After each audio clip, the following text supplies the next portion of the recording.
त्वदीयं वस्तु गोविंद तुभ्यमेव समर्पये ग्रहण सम्मुखो भूत्वा प्रसीद परमेश्वरा। ओम श्री वासुदेवाय नमः। स्वागत है आप सभी का आपके अपने चैनल काव्य कीर्ति में। भगवान श्री हरि और माता लक्ष्मी की कृपा आपके और आपके समस्त परिवार पर सर्वदा बनी रहे।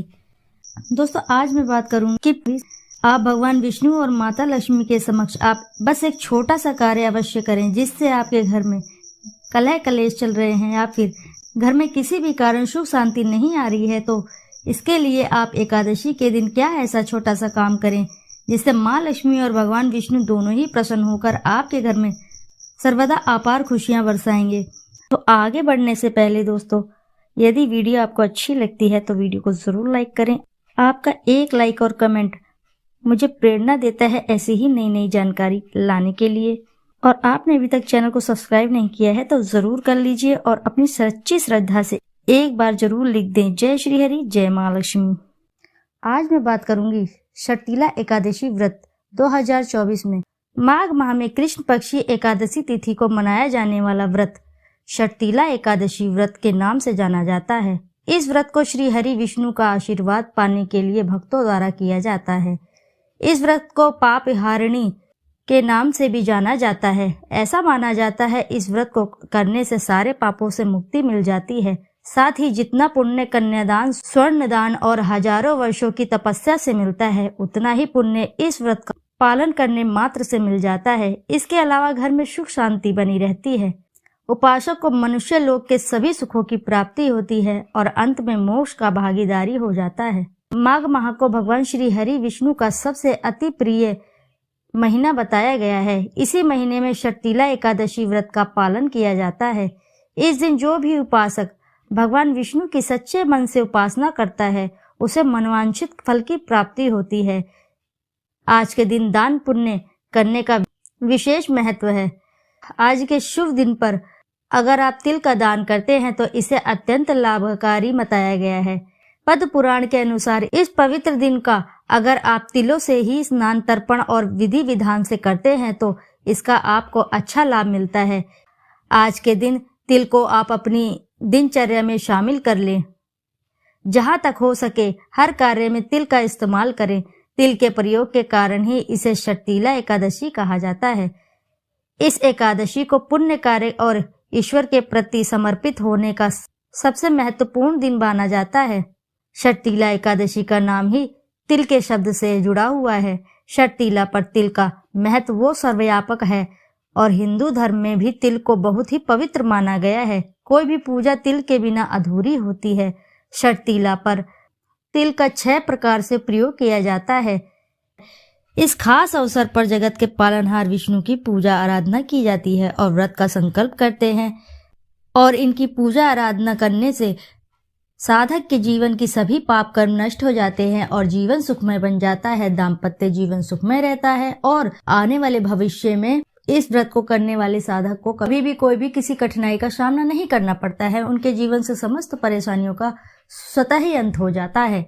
इस व्रत का इतना अधिक शुभ फल प्राप्त होता है। और अब मैं बात करूंगी दोस्तों, इस दिन आपको देखिए दोस्तों, आप सब कुछ करके थक गए हैं, सब कुछ करके हार गए हैं, हर प्रयास करके थक गए हैं और हर प्रयास से में असफलता ही असफलता प्राप्त हुई है आपको। तो एक बात बताना चाहूंगी आपको, जिसको करने मात्र से आप स्वयं देखेंगे कि बताऊंगी, आप खुद नोटिस करेंगे। बस करने की क्या जरूरत है, आपको एक छोटा सा सरल सा उपाय जिसको मैं आपको इस वीडियो में शेयर करने वाली हूँ। देखो दोस्तों, दीपक का अपना एक खास ही महत्व है। सनातन धर्म में बेहद ही खास महत्व माना जाता है। पूजा के स्थान पर तो काफी खास महत्व माना जाता है। प्रत्येक पूजा के दौरान अलग अलग प्रकार का व अलग अलग किस्म के दीपक, जैसे कई जगह घी का दीपक जलाया जाता है और कई जगह से अभिप्राय है कि कई पूजा पाठ में भिन्न भिन्न तरह के दीपक जलाए जाते हैं। कई पूजा पाठ में तेल के दीपक प्रज्वलित किए जाते हैं तो कई जगह घी के दीपक जलाए जाते हैं। दोस्तों, सनातन धर्म में हर दिन सुबह शाम पूजा पाठ किया जाता है। पूजा पाठ के समय सुबह शाम दोनों ही समय दीपक जलाने की भी परंपरा है। बिना दीप धूप के कोई भी पूजा स्वीकारी नहीं जाती है। घर के मंदिर में भी पूजा के समय दीपक जरूर जलाया जाता है। कुछ लोग तो शाम के समय तुलसी के पास भी दीपक जलाते हैं। दीपक जलाने की परंपरा सदियों पुरानी है। दीपक जलाने से नकारात्मक ऊर्जा और वास्तु दोष दूर होते हैं। रोजाना पूजा पाठ में दीपक जलाने के कुछ खास नियम बताए गए हैं और इसका पालन ना करने से दीपक जलाने का कोई भी लाभ नहीं मिलता है। चलिए अब जानते हैं दीपक जलाने उन जुड़े नियमों के बारे में। दोस्तों, ज्योतिष शास्त्र के अनुसार घी या तेल का दीपक जलाने से अलग अलग लाभ हैं।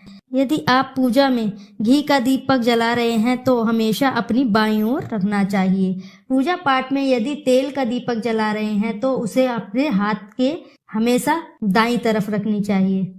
पूजा पाठ में यदि आप तेल का दीपक जला रहे हैं तो उसे अपने दाएं हाथ की तरफ रखना चाहिए। दीपक को भगवान से बहुत ही दूर नहीं रखना चाहिए। दीपक में हमेशा इतना तेल या घी रखें कि वह बीच में पूजा में ही ना बुझे। दीपक का पूजा के बीच में ही बुझ जाना बहुत ही अशुभ माना जाता है। दोस्तों, यदि आप आर्थिक स्थिति मजबूत करना चाहते हैं तो माँ दुर्गा के सामने घी का दीपक जरूर जलाएं। इससे आपकी आर्थिक तंगी दूर होगी।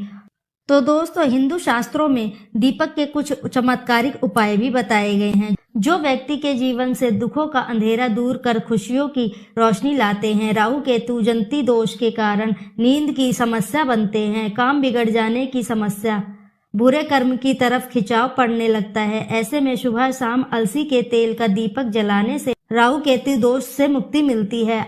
आर्थिक तंगी दूर नहीं हो रही है तो घर में पैसों की बचत नहीं हो पा रही है तो माँ लक्ष्मी के सामने रोजाना 7 मुखी या 7 बत्ती वाले घी का दीपक जलाएं और महालक्ष्मी का मंत्रों का जाप करें। इससे धन के आगमन के रास्ते खुलते हैं। इसी के साथ प्रतिदिन प्राय सूर्य को अर्घ देने से और घी का दीपक जलाकर आरती करें। ऐसा करने से आपका मान सम्मान बढ़ेगा। सूर्य देव की कृपा से आपके सभी कार्य सिद्ध होंगे तथा जीवन में कामयाबी व तरक्की के मार्ग खुल जाएंगे। और साथ ही प्रतिदिन प्राय सूर्य देव को अर्घ देने से और देसी घी का दीपक जलाकर आरती करें। ऐसा करने से आपका मान सम्मान बढ़ेगा। सूर्य देव की कृपा से आप सभी मनोरथ हासिल करेंगे। वहीं दोस्तों, यदि आपके बच्चे का मन पढ़ाई में नहीं लगता तो बुधवार के दिन गणपति जी के सामने 3 बत्तियों वाला देसी घी का लगाएं और गणेश अर्थ व शीर्ष का पाठ करें। वहीं दाम्पत्य जीवन में सुख शांति के लिए सुबह शाम श्री राम जी के निमित्त दीपक जलाने से शुभ माना गया है। साथ ही साथ शनि देव को प्रसन्न करने के लिए सरसों का तेल का दीपक जलाया जाता है। लेकिन आप शनि देव को सरसों का तेल का दीपक अर्पित कर रहे हैं तो उसमें एक चीज अवश्य ही डाल दें। दोस्तों, हिंदू धर्म में शनिवार का दिन सूर्य पुत्र देव को समर्पित है। शास्त्रों में शनि देव को कर्म फलदाता और न्याय देवता माना गया है। इसके अलावा उन्हें पापी ग्रह माना गया है। शनि देव अच्छे कर्म करने वाले को शुभ और बुरे कर्म करने वालों को बुरे फल देते हैं। वहीं अगर कुंडली में शनि देव की स्थिति खराब हो तो आपको शनि देव की क्रूर दृष्टि झेलनी पड़ती है, जिसके कारण आपको बुरे समय का सामना करना पड़ता है। और इसी के साथ शनिवार को सरसों के तेल का दीपक जलाने से शनि देव भी प्रसन्न होते हैं। और दोस्तों, चलिए जानते हैं दरवाजे पर दीपक जलाने के लाभ। दोस्तों, शाम के समय दरवाजे के पास दीपक जलाने से घर में सुख समृद्धि का आगमन होता है। साथ ही इससे नकारात्मक ऊर्जा दूर बनी रहती है। इससे घर में सकारात्मक ऊर्जा और समृद्धि का प्रवेश होता है। ऐसी मान्यता है कि शाम के समय मुख्य द्वार पर दीपक जलाना माता लक्ष्मी को आपके घर पर आने तक की राह दिखाता है। इसी के साथ वास्तुशास्त्र के अनुसार शाम में 5 से 8 बजे के बीच में घर के मुख्य द्वार पर दीपक जलाना चाहिए। घर के मुख्य द्वार पर दीपक इस तरह जलाएं कि आप बाहर निकलते हैं तो आपकी दाहिनी ओर रहे। दीपक की ज्योत उत्तर व पूर्वी दिशा में ही होनी चाहिए। दीपक जलाते समय इस मंत्र का जाप करना चाहिए। मंत्र शुभम करोति कल्याणम आरोग्यम धन संपदाम शत्रु बुद्धि विनाशे दीप ज्योति नमोस्तुते। दोस्तों, दीपक जलाते समय इस मंत्र को अवश्य बोलें। शास्त्रों में मान्यता है कि मंत्र के जाप के साथ दीपक जलाने से घर में परिवार में सुख समृद्धि बनी रहती है, वास्तु दोष दूर रहते हैं। इसके अलावा दीपक जलाते समय उसके नीचे अक्षत यानी कि खड़े चावल के दाने जरूर रखने चाहिए। धार्मिक मान्यताओं के अनुसार दीपावली के दीप के नीचे चावल रखकर उसे प्रज्वलित करने से जीवन की बाधाएं समाप्त होती हैं। इसके अलावा शत्रु का भय भी दूर हो जाता है। एकादशी पर भगवान विष्णु के साथ माता लक्ष्मी की पूजा अवश्य ही करें और इसके साथ ही 9 मुखी का दीपक अवश्य ही प्रज्वलित करें। यह बहुत खास माना गया है। इसके बाद सहस्त्र नाम का पाठ करें। ऐसा करने से रोग भय से मुक्ति मिलती है और घर में सुख शांति बनी रहती है। तो दोस्तों, आप आज के दिन ये एक काम अवश्य ही करें। शास्त्रों में कहा गया है कि ऐसा करने से घर में अपार खुशियां बनी रहती है, दाम्पत्य जीवन सुखमय रहता है। और यदि आपके जीवन में कई प्रकार की परेशानियां आ रही हैं, जैसे आप बहुत ही समय से नौकरी की तैयारी कर रहे हैं या शिक्षा की तैयारी कर रहे हैं, या आपके कहीं से अटके हुए धन है, कहीं अटके हुए पैसे नहीं मिल रहे हैं, तो इस काम को आप अवश्य ही करिए। देखिएगा आपको लाभ शीघ्र ही प्राप्त होगा। माता लक्ष्मी और भगवान विष्णु की कृपा से आपके समस्त कार्य अवश्य ही बनेंगे और शीघ्र ही बनेंगे। एक बार ये कार्य आप करके जरूर देखिएगा। तो दोस्तों, आशा है कि जानकारी से लाभ अवश्य ही प्राप्त होगा। यदि जानकारी आपको अच्छी लगी है तो वीडियो को जरूर लाइक करें, साथ ही चैनल को सब्सक्राइब करें और एक बार अपनी सच्ची श्रद्धा से कमेंट बॉक्स में जरूर लिख दें। जय श्री हरि, जय महालक्ष्मी। दोस्तों, फिर मिलते हैं ऐसी ही किसी नई जानकारी के साथ। तब तक के लिए नमस्कार।